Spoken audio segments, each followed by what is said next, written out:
Hi friends, ఎలా ఉన్నారు అందరూ? ఈరోజు మన స్పెషల్ రెసిపీ గుడ్డు టమాటా అండి. ఈ కర్రీ ఇష్టపడిన వారే ఉండరు. వేడి వేడి రైస్లో అబ్బా, దీని టేస్ట్ నెక్స్ట్ లెవెల్.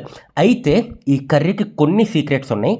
అవి నేను మీకు ఈ వీడియోలో స్టెప్ బై స్టెప్ క్లియర్గా చూపించాను. వీడియో మొత్తం చూడండి. సేమ్ ఎలాగైతే చూపించానో అలాగే చేయండి. దీని పర్ఫెక్ట్ టేస్ట్ అనేది వచ్చి తీరాల్సిందే. లేట్ చేయకుండా వీడియో స్టార్ట్ చేసేద్దాం. ముందుగా ఇక్కడ నేను 3 ఎగ్స్ అనేవి బాయిల్ చేసి వీటిని ఆయిల్లో ఫ్రై చేస్తున్నానండి. ఆయిల్లో ఎలా ఫ్రై చేస్తున్నానంటే కారం, పసుపు ఈ 2 వేసి నేనైతే ఫ్రై చేస్తున్నాను. అర్థమైంది కదా?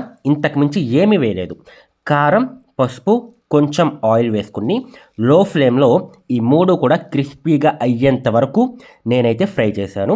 ఇప్పుడు ఈ 3 అనేది తీసి పక్కన పెట్టేసుకుందాం. ఇప్పుడు సేమ్ బాండీలో కొంచెం ఆయిల్ వేసుకుందాం. 2 స్పూన్స్ ఆయిల్ వేసుకుని ఇందులో ఆవాలండి, 1 స్పూన్ ఆవాలు వేసుకుని 10 సెకండ్లు అలా ఉడికిచ్చి ఇందులో 2 మిర్చి అండి, 2 మిర్చి సన్నగా కట్ చేసుకుని 2 నిమిషాలు బాగా ఫ్రై అవనిద్దాం. లో ఫ్లేమ్లో మాత్రమే చేస్తున్నాను. ఈ గుడ్డు టమాటా ఇంత స్పెషల్గా ఉండటానికి, అంటే ఇంత టేస్ట్ వస్తాకి ఒకే ఒక సీక్రెట్ ఉంటుంది. ఆ సీక్రెట్ నేను మీకు చెప్తాను, కుకింగ్ చేసేటప్పుడు చెప్తాను, మధ్యలో మీకైతే చూపిస్తాను. ఒకే ఒక స్పెషల్ ఇంగ్రీడియంట్ దీని టేస్ట్ మొత్తం కూడా మార్చేస్తుంది.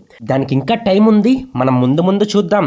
అయితే ఇప్పుడు నేను మిర్చి వేగిన తరువాత ఇందులో 2 ఆనియన్స్ చాలా సన్నగా కట్ చేసుకున్నానండి. వీలైనంత సన్నగా కట్ చేసుకోండి, ఎందుకంటే మనం గ్రేవీ కదా చేసేది. గ్రేవీకి ఎంత సన్నగా కట్ చేసుకుంటే గ్రేవీ అంత బాగా వస్తుంది, అంత రుచిగా వస్తుంది. ఇప్పుడు దీన్ని బాగా ఫ్రై అవనివ్వాలన్నమాట. 5 నిమిషాలు లో ఫ్లేమ్లో మాత్రమే బాగా ఫ్రై అవనిచ్చాను. దీని తర్వాత టొమాటో రసం, అంతకుమించి ఏం వేయలేదు. ఇందులో 1 టొమాటోని మిక్సీ పట్టేసాను అనమాట. మిక్సీ పట్టేసి ఆ రసం ఇందులో వేసేసి బాగా కలుపుకుందామండి. ఇప్పుడు ఈ టొమాటో రసం ఏదైతే ఉందో పచ్చి వాసన మొత్తం పోవాలి. మళ్ళీ 4 నుంచి 5 నిమిషాలు టైం పడుతుంది. లో ఫ్లేమ్లో మాత్రమే ఉడికించుకోండి. మనం ఎక్కడా కూడా హైస్గా పెట్టలేదు. లో ఫ్లేమ్ అని ఎందుకు అంటున్నానంటే చాలా మంచి టేస్ట్ అయితే వస్తుంది ఎప్పుడైతే మనం లో ఫ్లేమ్లో చేస్తామో. ఇప్పుడు ఉప్పు, కారం లాస్ట్లో వేసింది ధనియాల పౌడర్ అనమాట. ధనియా జీరా పౌడర్ 2 మిక్స్, 1 స్పూన్ తీసుకుని మిక్సీలో పట్టేశాను అనమాట. ధనియా జీరా పట్టేసి ఈ 2 మిక్స్ నేనైతే వేసాను. అర్థమైంది కదా? ఇక్కడ కొలతలు: 1 స్పూన్ కారం, 1 స్పూన్ ఉప్పు, ధనియా జీరా పౌడర్ 1 స్పూన్ అయితే వేసాను. లాస్ట్లో వేసింది అల్లం వెల్లుల్లి పేస్ట్ అండి. కొంచెం సరిపోతుంది అల్లం వెల్లుల్లి పేస్ట్, ఓకే, అక్కర్లేదు. 1/2 స్పూన్ చాలు, 1 స్పూన్ కూడా అక్కర్లా. ఎందుకంటే ఇది మనం చికెన్ కాదు కదా, నాన్ వెజ్కి అయితే ఎక్కువ వేసుకోవాలి. 1/2 స్పూన్ వేసుకుని బాగా కలిపేయండి 2 నిమిషాలు. ప్రతి ఉల్లిపాయ ముక్కకి కూడా మనం వేసిన మసాలా అనేది పట్టాలి. బాగా కలిపిన తరువాత ఇందులో వాటర్ పోసుకోండి. 1 గ్లాస్ వాటర్ అయితే పోసాను.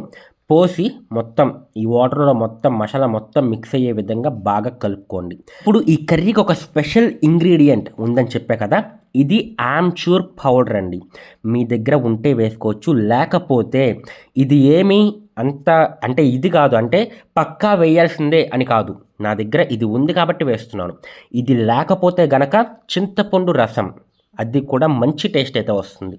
జస్ట్ 1 నిమ్మకాయ సైజ్ అంత చింతపండు తీసుకుని దాన్ని నీళ్ళలో నానబెట్టేయండి. 1 అరగంట సేపు నానబెడితే మీకు గుజ్జుగా వస్తుంది. దాన్ని మొత్తం కూడా పిసికేసి ఆ నీళ్లు, చింతపండు రసం నీళ్లు ఏవైతే ఉన్నాయో ఇందులో పోసేయండి.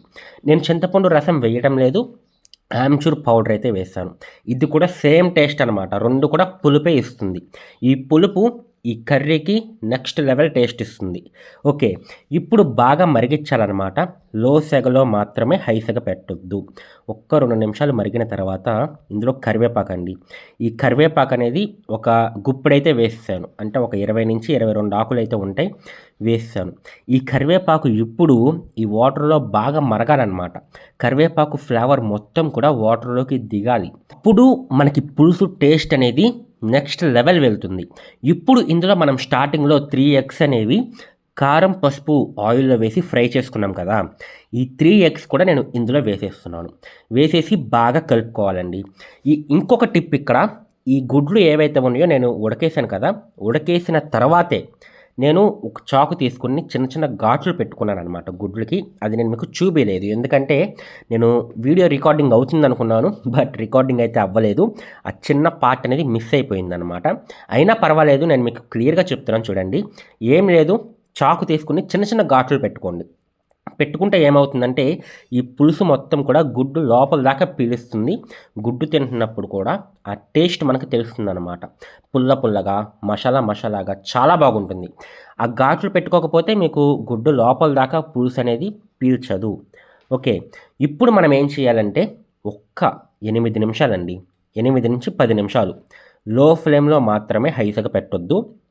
ఇలా వదిలేయండి, లో ఫ్లేమ్లోనే మూత పెట్టి వదిలేయండి. నేను మూత పెట్టాను, ఆ టైంలో కూడా మనకి రికార్డ్ అయితే అవ్వలేదన్నమాట, అది కూడా పోయింది. ఓకే, పర్వాలేదు, నేను చెప్తున్నాను కదా. మూత పెట్టేసి పైన మూత పెట్టేయండి. లో ఫ్లేమ్లో మాత్రమే ఒక్క 10 నిమిషాలు ఉడికించండి, అంతే. మన కర్రీ రెడీ అయిపోయినట్టే.